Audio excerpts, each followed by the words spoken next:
Donc, on voit les gens arriver doucement. Donc, bonjour à tous. Bienvenue à ce 15e Café Export EDC. Donc, on était à 100, près de 100 inscrits ce matin. Donc, on va attendre doucement là, que les gens arrivent. Là, on est près d'une vingtaine en attente. Donc, rapidement, je vais passer à travers les différents points là, pour l'introduction. Je me présente rapidement. Vous m'avez sûrement entendu dans les derniers Cafés Export. J'étais à la technique. Maintenant, je suis de l'autre côté de la caméra pour cette édition estivale, comme mes collègues la semaine dernière, Céline, et puis Benoît et Anna dans les semaines à venir. Donc, voilà. Donc, qui dit Café Export estival dit nouveau visage. Donc, Jérémy. Conseiller au programme d'accélération des exportations à la Chambre dans l'équipe Ativo que vous avez vu dans les derniers mois. Je vais commencer en présentant nos partenaires qui rendent le Café Export possible depuis le début de la pandémie, en fait. Donc, Développement économique Canada qui nous soutient, le gouvernement du Québec également, et puis, depuis peu, nos commanditaires en titre EDC. Et sans oublier, en fait, que notre Café Export, notre aide d'eau, est présenté par la presse. Donc, si je vais rapidement sur le fonctionnement, vous le connaissez, vous êtes des adeptes du Café Export, vous êtes là toutes les semaines, à toutes les 2 semaines maintenant. Il y a un Q&A, un Q&R qui est au bas de votre écran. Ça serait le fun qu'on ait le Café Export le plus dynamique possible. On a un super invité aujourd'hui avec Alexis chez Smartello. C'est sûr que vous avez vu les capsules dans les dernières semaines. Mardi, il y en a un autre qui est passé. Vous êtes inscrit, vous êtes dit, ben, le vélo intelligent à l'international, une start-up du Québec, montréalaise. Vous avez des questions là-dessus, posez-les. On va essayer de les inclure dans notre discussion à nous. Donc, le chat aussi disponible. Il y a Anna qui va pouvoir répondre à vos commentaires, vos questions plus logistiques. Mais si vous avez des questions pour Alexis, pour moi, inscrivez-les dans le Q&A. Donc, on va pouvoir débuter. Là, on est près de 50 inscrits. Donc, si on peut débuter avec le tour du monde, je vais passer à travers quelques nouvelles intéressantes qu'on a trouvées sur le web. Donc, si on commence en Europe, on a la Grande-Bretagne qui a un choc assez sévère là, au niveau du coronavirus, mais également qui est couplé en fait là, avec la menace du Brexit qui perdure là, depuis quelques années maintenant. Donc, on parle d'un produit intérieur qui a chuté de près de 20 % là, entre mars et mai comparé à la période de décembre et février. On voit que des secteurs qui sont extrêmement touchés, comme le secteur du service et de la construction. Je pense que ce n'est pas commun seulement au Royaume-Uni. Je pense que c'est des secteurs qui ont touché pas mal d'économies à ce niveau-là. Mais on s'entend que le compte à rebours pour trouver une entente d'ici la fin du mois de décembre avec l'Union européenne pèse lourd dans la balance là, si on voit au niveau de la croissance économique là, du Royaume-Uni. Donc, c'est assez à suivre. Donc, en parlant de l'Union européenne, la deuxième nouvelle est là-dessus. Ça fait près en fait, ça fait plusieurs semaines, les dirigeants européens des 27 autres États sont parvenus à un accord sur un plan de relance, en fait, pour limiter les effets de la récession. Donc, un plan de relance qui serait de 750 milliards de dollars en subventions et en prêts aux États. L'idée, c'est de fournir en subventions dans ces 750 milliards, on parle de 390 milliards en subventions pour les États qui seraient les plus touchés par la pandémie. À ce niveau-là, on n'a qu'à penser à l'Italie ou à l'Espagne qui a fait les manchettes pendant près de 2 mois ici. Donc, on peut comprendre. Donc, voilà, au niveau de la nouvelle ici, on bascule maintenant au Japon. Autre nouvelle plus ou moins positive, on parle d'exportation qui aurait chuté de près de 15 %. La balance la balance commerciale qui se réduit. On sait toutefois, l'article est assez nuancé, donc on parle quand même d'une forte baisse dans le premier trimestre de 2020, qui serait la plus forte baisse depuis 10 ans au niveau du Japon. Mais l'article est quand même assez confiant là, avec des statistiques qui parlent on parle d'un Japon qui est une superpuissance exportatrice. Donc, on est assez confiant là, que le pire est derrière eux au niveau du Japon, puis que les prochains mois vont être très bénéfiques là, au niveau de la balance commerciale. Si on reste avec les voisins du Japon, L'article, en fait, est fort intéressant. Là, je vous invite à aller le lire. Donc, on parle d'une évolution des chaînes d'approvisionnement. Avec le COVID, il y a eu quand même une réflexion qui a été faite par les entreprises qui manufacturent à l'étranger. Donc, les chaînes d'approvisionnement ont été secouées grandement. Puis, le management just-in-time, en fait, qui est prisé, en fait, par la plupart des entreprises, qui permet de réduire les coûts. On a vu quelques failles par rapport à ce type de modèle-là qui réduit un peu la résilience des entreprises dans un contexte de crise. Donc, c'est une réflexion qui a été faite par plusieurs entreprises de cette région-là. Et une des réponses ou une des directions que l'article amène, c'est que les entreprises de cette région-là vont décentraliser un peu les canaux de la Chine vers d'autres pays pour pouvoir réduire en fait les risques au niveau des temps, que ce soit au niveau de produire juste en Chine, mais d'avoir aussi différents canaux. Là, on parle par exemple, pour les produits, les tâches à forte intensité de main-d'œuvre, à faible valeur ajoutée, les entreprises iraient davantage vers le Bangladesh, le Cambodge. Pour les secteurs du textile, du vêtement, le Pakistan serait peut-être une destination qui serait prisée. Au niveau du Vietnam, ça serait tout ce qui est électronique et technologie. Donc, c'est un peu les constats qui sont faits dans l'article. Donc, un changement, un shift en décentralisation de la Chine vers des pays voisins qui peuvent apporter autant de valeur en termes de chaîne d'approvisionnement. Donc, c'est le but de l'article. Je vous invite à le lire un peu en profondeur. Si on retourne au Québec, par exemple, dans les derniers mois, on était plus ou moins positif avec les chiffres qu'on sortait sur les exportations au Québec. Je pense que pour la première fois, on va pouvoir donner des chiffres positifs. Donc, en mai, on a eu une accélération des exportations. Donc, on parle d'une augmentation de près de 5 pour le mois de mai, ce qui fait du bien comparé à ce qu'on avait, par exemple, en avril avec un recul de 18 Fait intéressant aussi, c'est une performance la performance du Québec au niveau du mois de mai est supérieure à la moyenne canadienne aussi. Donc, c'est intéressant de pouvoir se comparer là, au sein du Canada.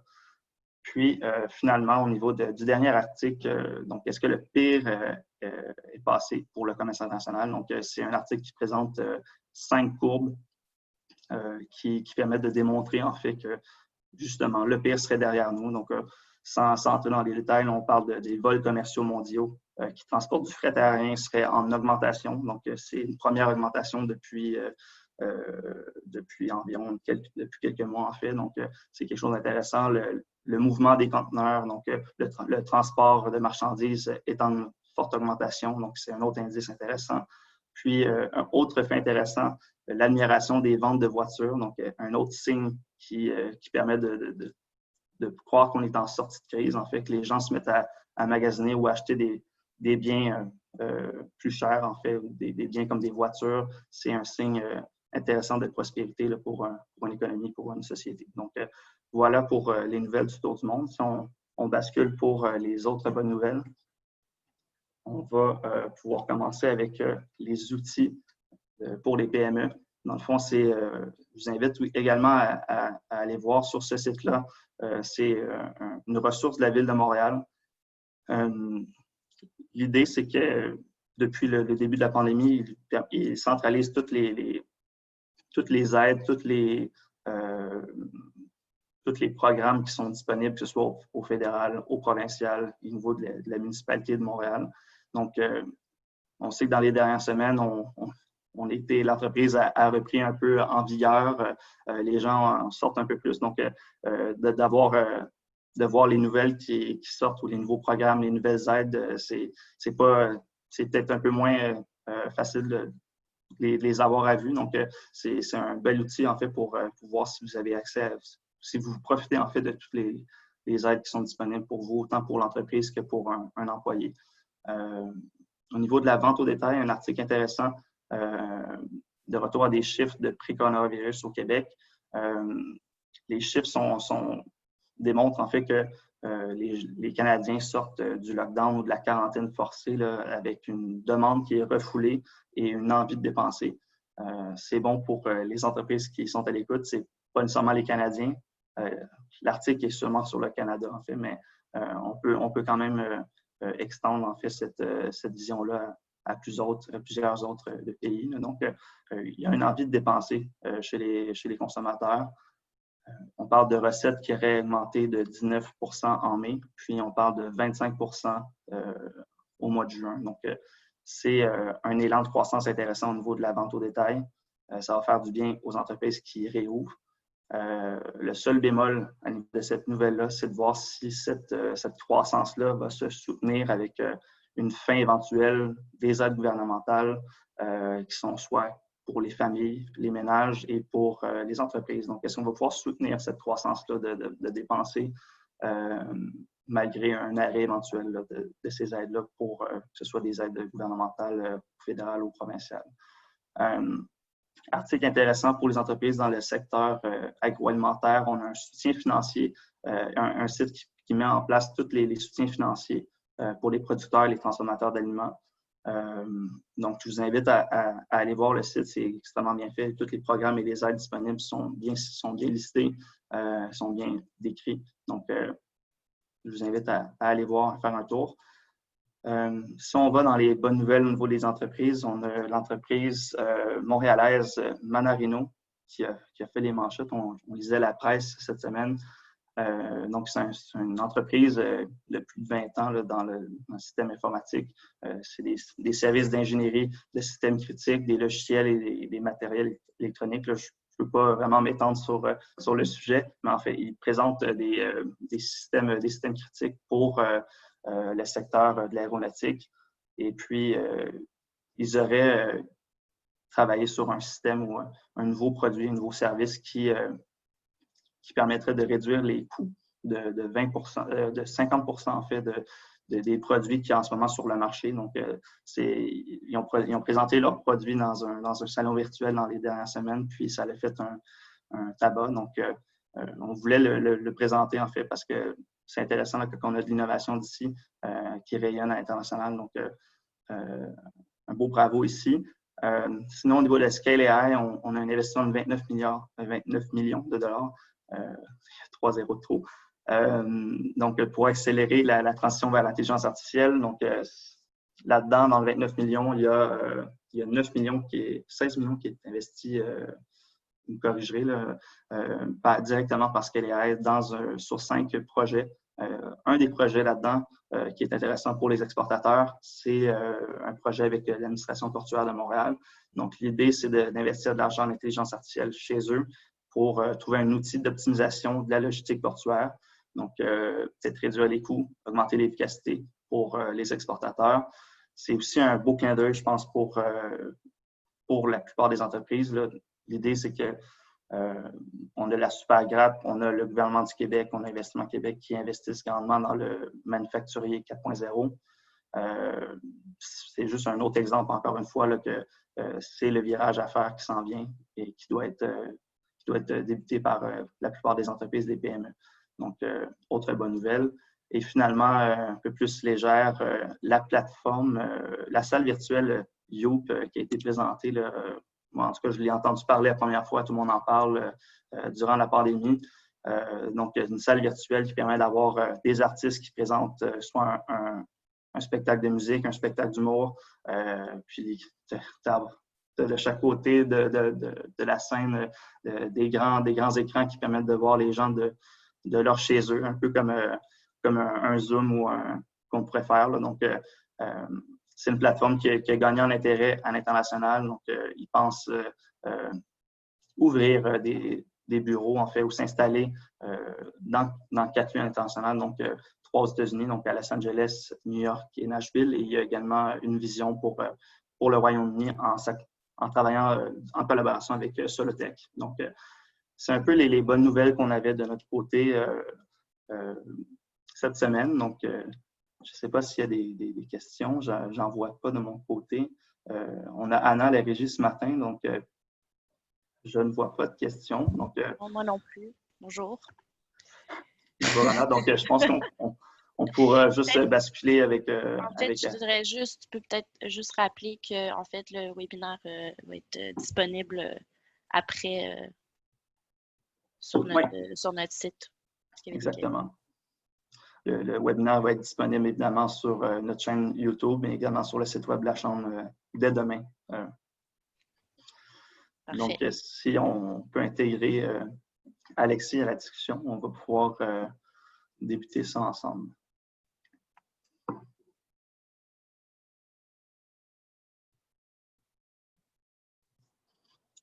Ça ne devrait pas tarder. On a, pour présenter rapidement Alexis, en fait, Alexis, on se connaît depuis un certain temps, mais je trouvais c'est intéressant de l'avoir chez nous pour le Café Export. Donc, salut Alexis. Bien content que tu aies accepté de participer. Donc, rapidement, je te présente stratège financier chez Smartello.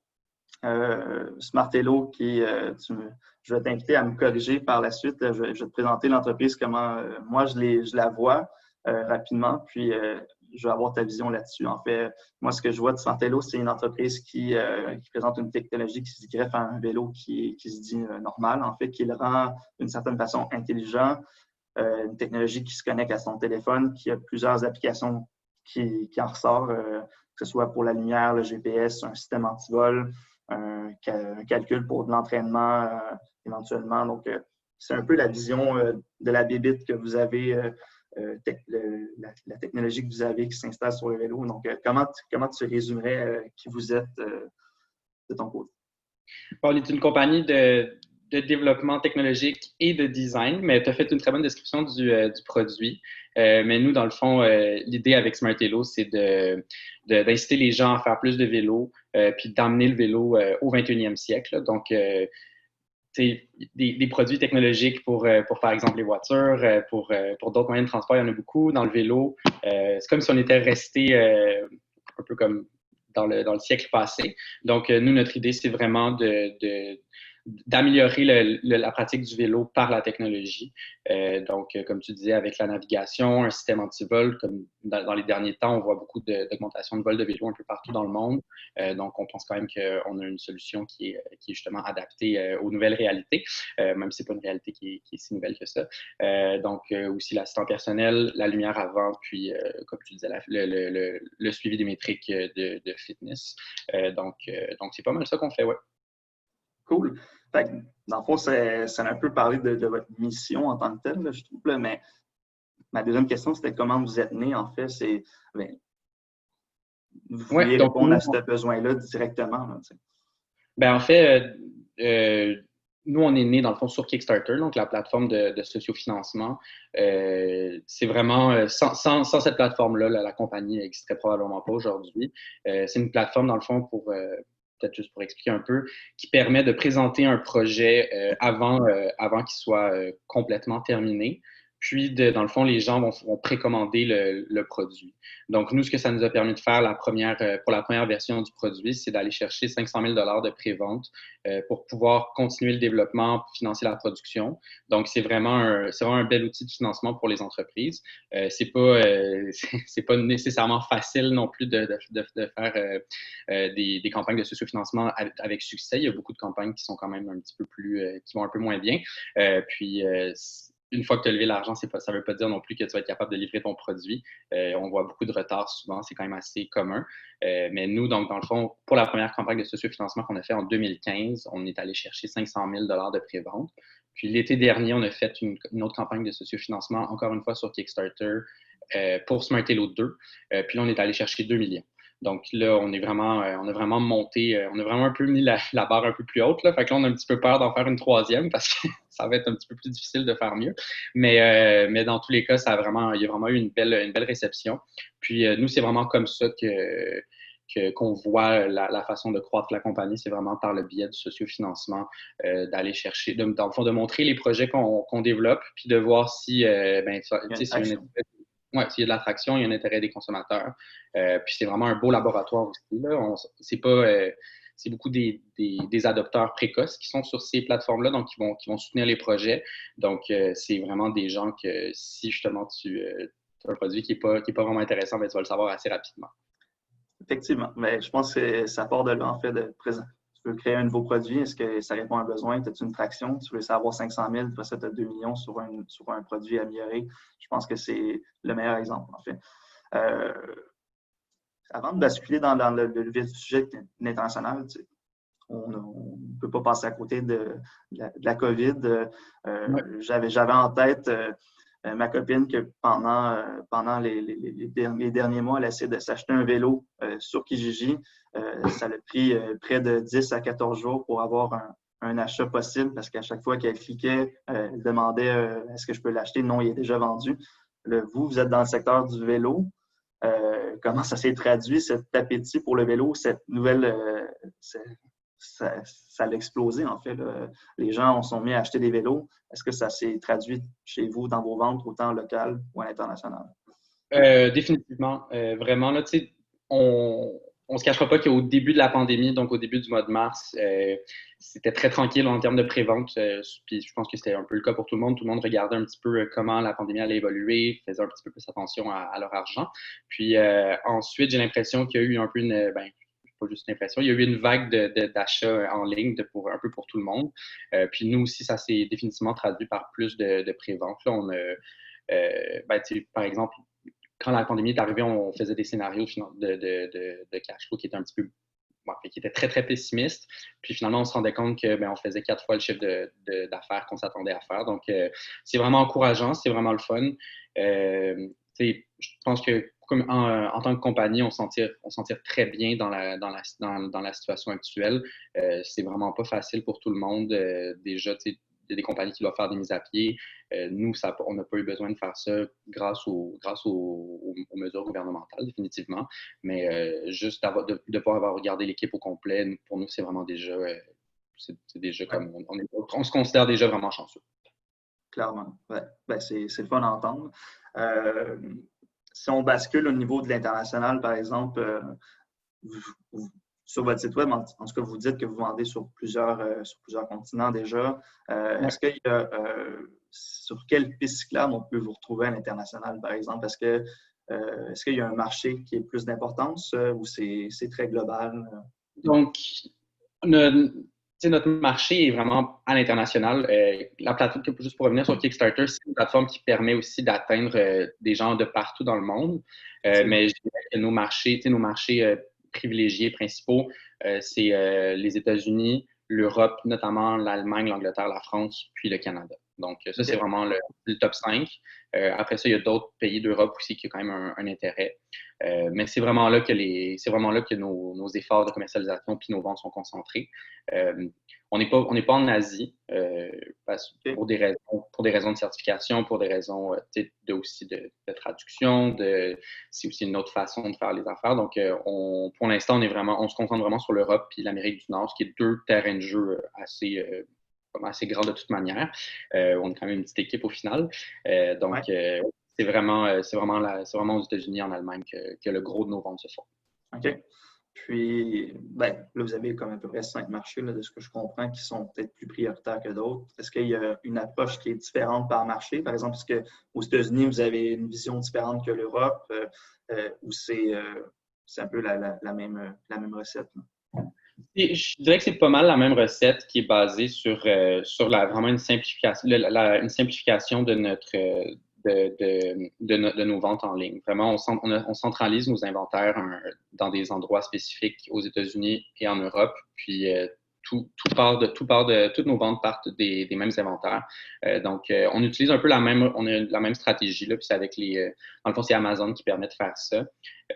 Essentiellement, nos inventaires sont chez Amazon, puis quand on fait des ventes sur notre site web, ça part d'un entrepôt d'Amazon. Donc, c'est vraiment un outil puissant, puis c'est un outil qui est utilisable à peu près partout dans le monde parce qu'Amazon est à peu près partout dans le monde.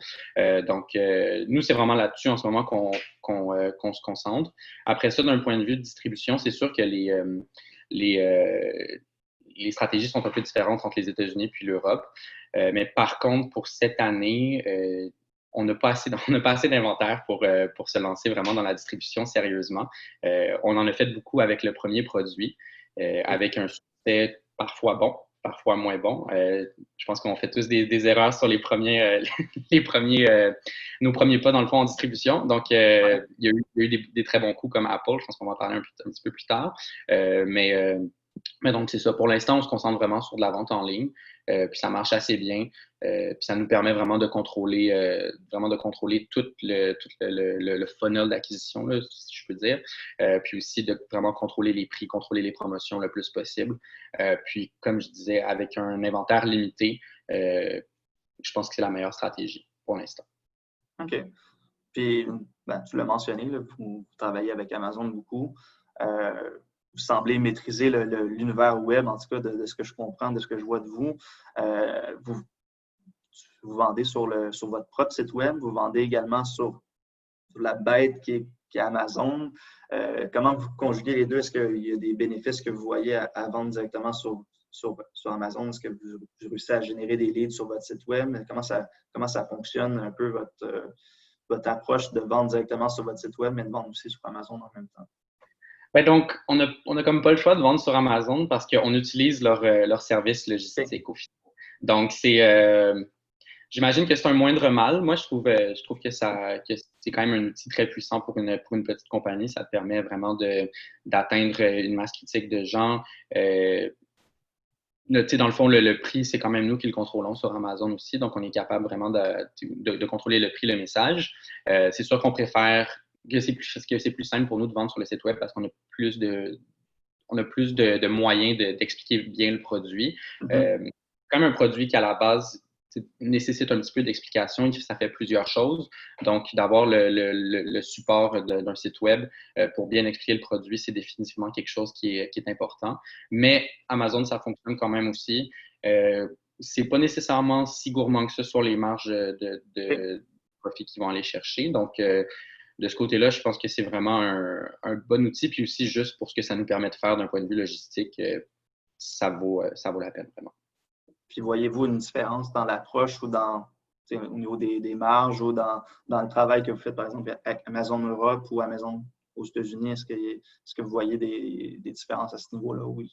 Définitivement. Amazon, c'est quand même un site qui est plus accepté en Amérique du Nord. C'est moins commun en Europe. Ça marche quand même bien, mais c'est vraiment le gros de nos ventes sur Amazon sont aux États-Unis, au Canada. Mais ça fonctionne quand même en Europe aussi, mais c'est vraiment moins développé. Puis je pense que les gens ont un petit peu moins le réflexe d'aller sur Amazon que nous, on a, par exemple. OK. Puis, bon, on parle que beaucoup de votre stratégie, c'est de vendre en ligne. Vous contrôlez vos marges, vous faites plus de marges que généralement faire du retail, mais puis en ce moment, la crise actuelle vous donne un peu raison de pouvoir, vous avez pu continuer de vendre en ligne, de vendre vos produits, malgré le fait que l'économie était sur un arrêt forcé. Il y a quand même des avantages à avoir vos produits sur des tablettes. Est-ce que c'est quelque chose que vous voyez dans un futur rapproché? Ou oui, c'est certain. Dans le fond, la vente en ligne, c'est vraiment une belle façon de vendre avec justement qui permet justement, comme tu as dit, de générer des marges de profit assez appréciables. Mais c'est difficile d'atteindre un volume considérable uniquement avec ce canal de vente-là. Donc, on est très conscient, on travaille déjà aussi sur la stratégie de distribution une fois qu'on va avoir assez de produits pour pouvoir répondre à la demande, là, parce que vendre en distribution, ça implique aussi des volumes un petit peu plus gros. Puis là, nous, avec la quantité de prévente qu'on a fait, notre première production, il ne va plus rester beaucoup d'unités qu'on va avoir à écouler une fois que ça va être fait. Donc, dès l'année prochaine, c'est sûr qu'on va se retrouver sur des tablettes de magasins. Mais comme tu dis, avec COVID, on a fait. En fait, je veux dire, on est né sur Internet, puis ben, ça nous sert en ce moment. On est très chanceux, justement, d'avoir une stratégie qui fonctionne sur le web, puis d'avoir eu de l'expérience aussi, d'avoir déjà de l'expérience sur ce type de plateforme-là, parce que sinon, ben, ça serait pas mal plus compliqué, je pense, aujourd'hui. J'aurais peut-être moins un sourire dans le visage. Ben, tu l'as mentionné rapidement tantôt, puis j'en arrive pratiquement là. On a parlé d'un premier géant. on a la saga Apple. En fait, quand on s'est connus les deux, tu me parlais que vous parliez avec Apple. Peux-tu m'expliquer un peu comment ça s'est passé?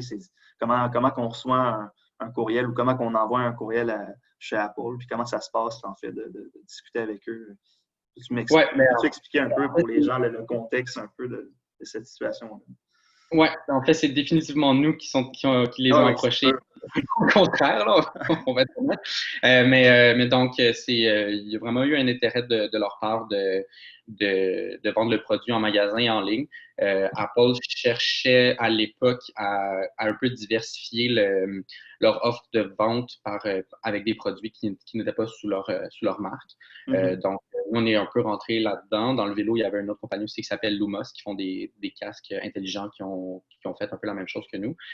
Donc, c'est ça. Dans le fond, vraiment, ça a pris quand même plusieurs mois à négocier cette entente-là. Il y avait vraiment beaucoup de paliers, en fait, beaucoup de buy-in à aller chercher, beaucoup aussi de logistique à régler. Mais une fois que ça a été mis en place, ben, on était disponible dans toutes les Apple Store des États-Unis, puis des États-Unis, de l'Europe et du Canada.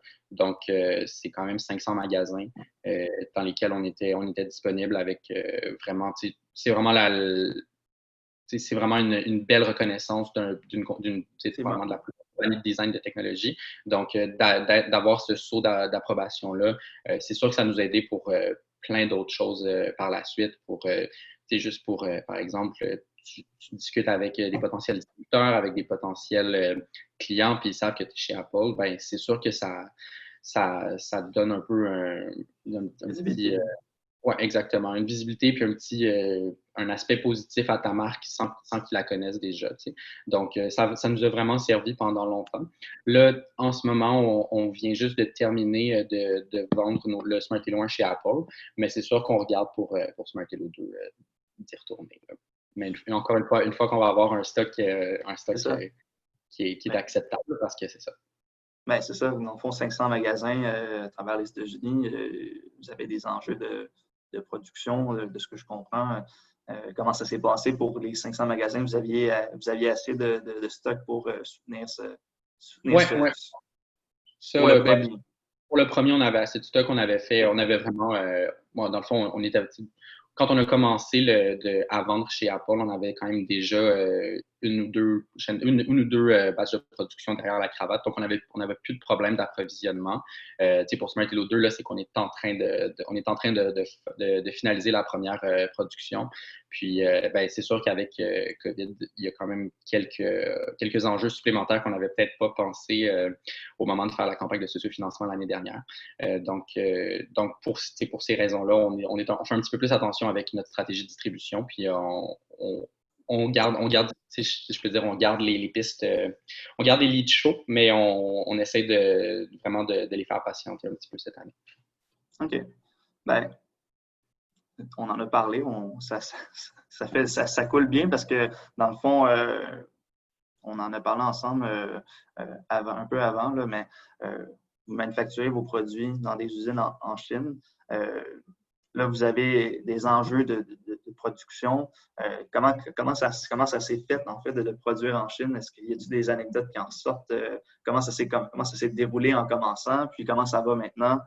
Puis où est-ce que vous en êtes là-dessus? On est très avancé, honnêtement. Il y a plus de la moitié du produit qui est en production en ce moment. Tout commence à redevenir un petit peu plus sous contrôle, mais c'est certain que le début des mois de la pandémie, on se posait beaucoup de questions, nous, mais les manufacturiers aussi en Chine avec qui on travaillait se posaient énormément de questions aussi. Il y avait des enjeux de juste les usines étaient fermées. Donc, le développement a pris un petit peu plus de temps. Le fait de ne pas pouvoir se déplacer en Chine, de ne pas pouvoir aller sur place, c'est un très gros défi. Donc, c'est vraiment... Ça occasionne des délais supplémentaires sur lesquels on n'a aucun contrôle. Par exemple, si on avait des gens qui passeraient 2, 3 semaines en Chine à l'usine, mais on pourrait faire des itérations de produits ou de pièces excessivement rapidement, tandis que là, à chaque itération, il faut que la pièce soit envoyée de la Chine jusqu'ici. puis qu'on la renvoie. Donc, ça amène, pour chaque itération, tu amènes un 5-7 jours de délai, ce qui est quelque chose qui, au final, c'est des semaines, là, puis ça va très vite, là. Un nouveau produit en développement, ça se fait pas du premier coup, donc il y a beaucoup de révisions. Donc, quand tu amènes des délais comme ça, c'est sûr que ça apporte une complexité. Nous, la façon qu'on a un petit peu mitigé ces délais-là, c'est en essayant de paralléliser le plus possible toutes nos opérations. Ça fonctionne, mais ça a ses limites aussi comme fonctionnement, on s'entend. Là. Je veux dire, on voulait livrer ce produit-là un petit peu plus rapidement que ce qu'on peut. Mais par exemple, en termes d'anecdote, la personne dans le fond, notre point de contact avec l'usine de plastique en Chine s'était déplacé aux États-Unis pour le Nouvel An chinois en février. Puis, il est toujours aux États-Unis en ce moment.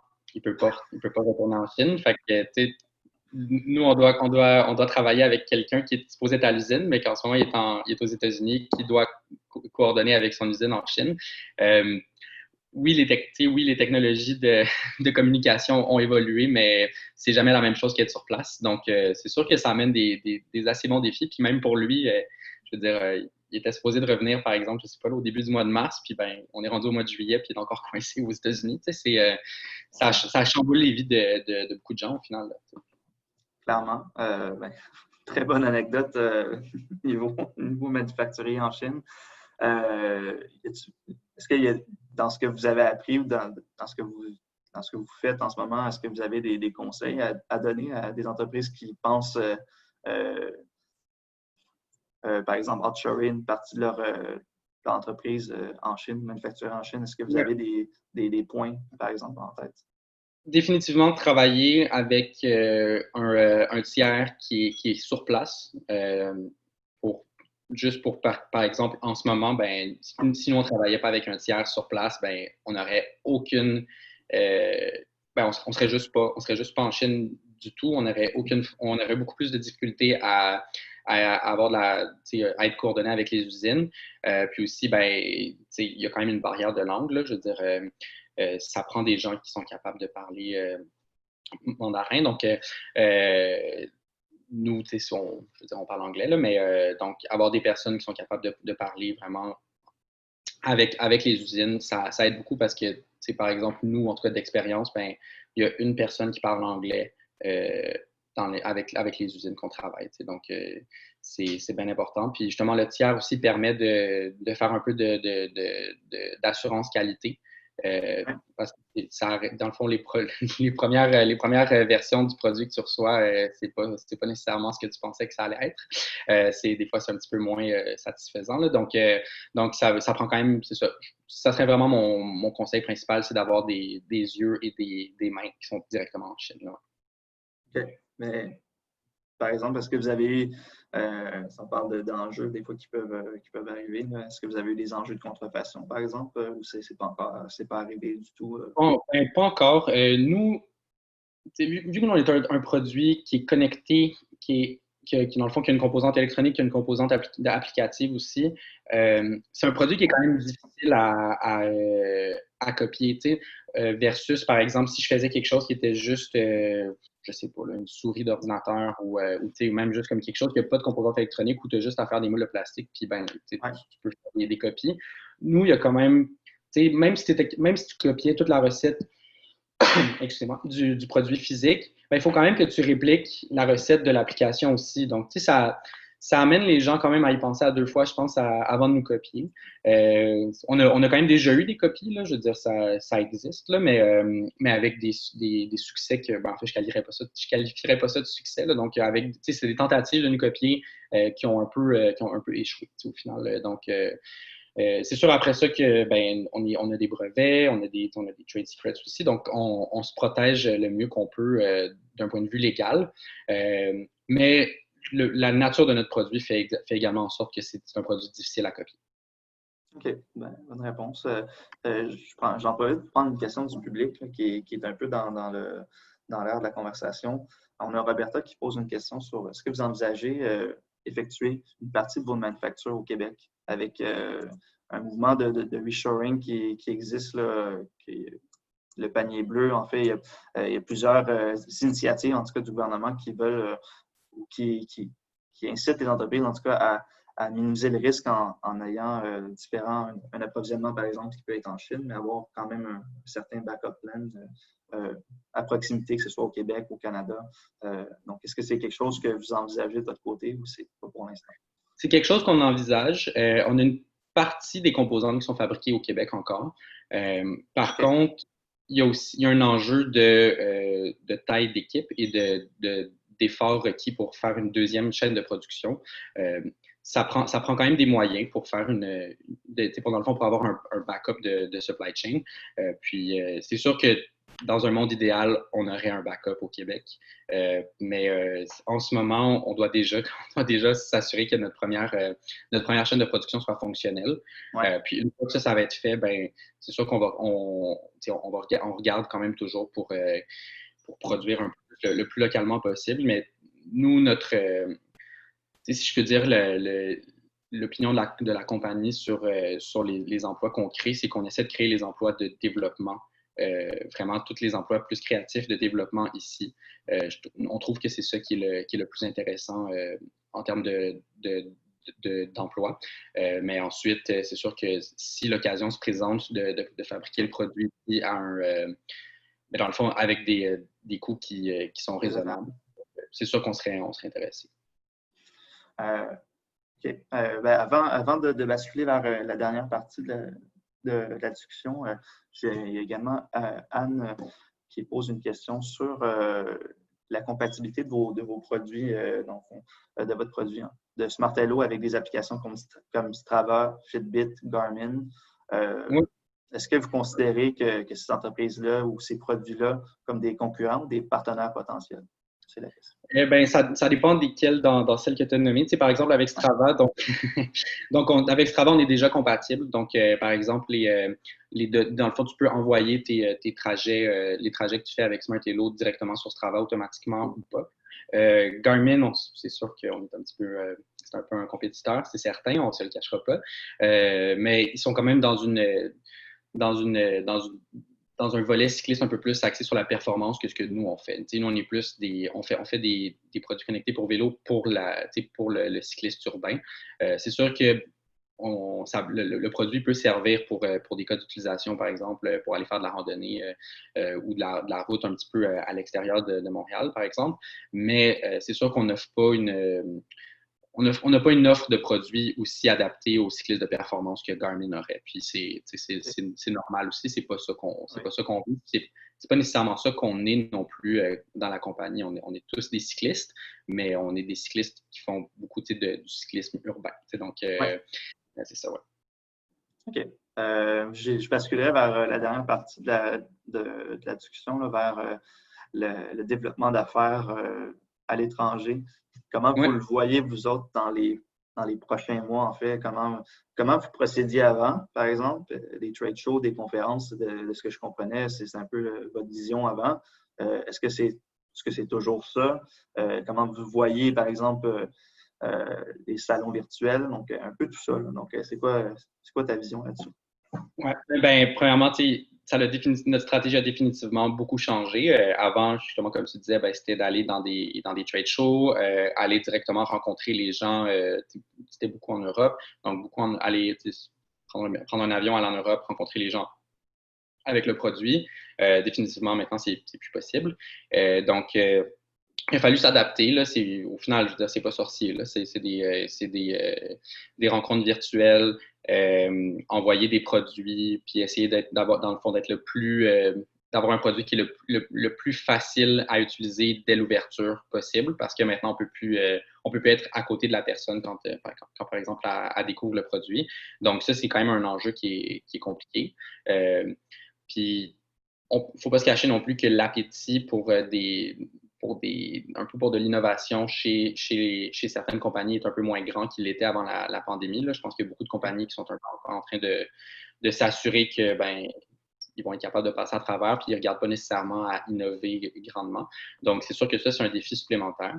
Mais il y a quand même, je pense qu'il y a quand même moyen de tirer son épingle du jeu là-dedans. Je pense que le cycle de vente va peut-être être un petit peu plus long que ce qu'on aurait initialement prévu juste parce que tout prend plus de temps quand tu fais pas des rencontres en personne. Mais ça ne veut pas dire que c'est impossible non plus. OK. Ben, très intéressant. Moi, je conclue, on essaie de donner un fil conducteur à nos éditions d'été on termine souvent avec la même question. Donc, c'est quoi que ça représente l'international pour Alexis? Puis, dans un premier temps, puis pour Smartello, c'est quoi que ça représente? Qu'est-ce que ça représente l'international pour Smartello aussi? Ben donc, pour Smartello, c'est définitivement, sans l'international, la compagnie n'existerait pas, simplement. Donc, c'est vraiment l'international qui a fait naître cette compagnie-là. Puis, dans le fond, nous, on aime bien voyager aussi, j'imagine. Donc, ça tombe bien. Mais c'est sûr que maintenant, c'est drôle de parler justement de l'international quand on peut pas se déplacer, puis dans le fond, j'aime beaucoup le Québec, j'aime beaucoup voyager au Québec, mais ça fait quand même drôle justement d'être une compagnie internationale dans un contexte mondial où les déplacements entre pays sont vraiment réduits. Donc, j'ai hâte de voir comment ça va changer dans les prochains mois, dans les prochaines années. C'est toujours drôle. Là, justement, tu produis en Chine, mais tu peux plus y aller. Tu vas en Allemagne, je suis pas là. Je veux dire, c'est quand même un sentiment spécial. Effectivement.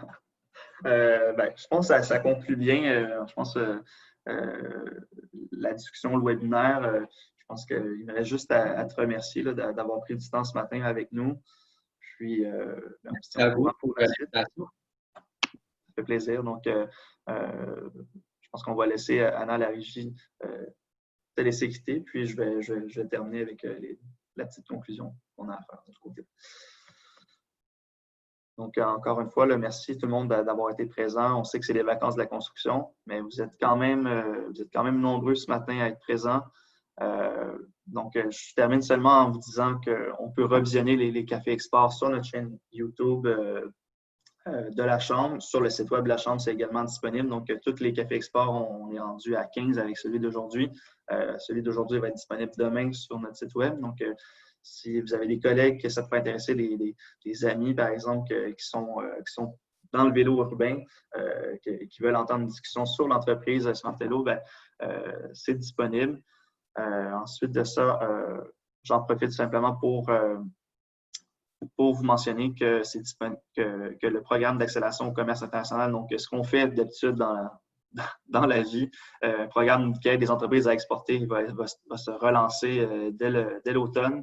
Donc, si vous avez des questions par rapport à ce programme-là qu'on pourrait expliquer dans des épisodes futurs, on a notre collègue Thibault qui en ce moment a du temps libre parce qu'il ne fait plus les cafés export. Donc, vous pouvez lui envoyer des courriels à l'adresse ici. Il reste à remercier les partenaires une dernière fois, donc Développement économique Canada, le gouvernement du Québec, EDC qui est le commanditaire en titre du Café Export, et puis la presse qui nous permet de présenter ces cafés-là, ces cafés hebdo à toutes les 2 semaines maintenant. Donc, merci beaucoup pour votre présence encore une fois, puis à dans 2 semaines.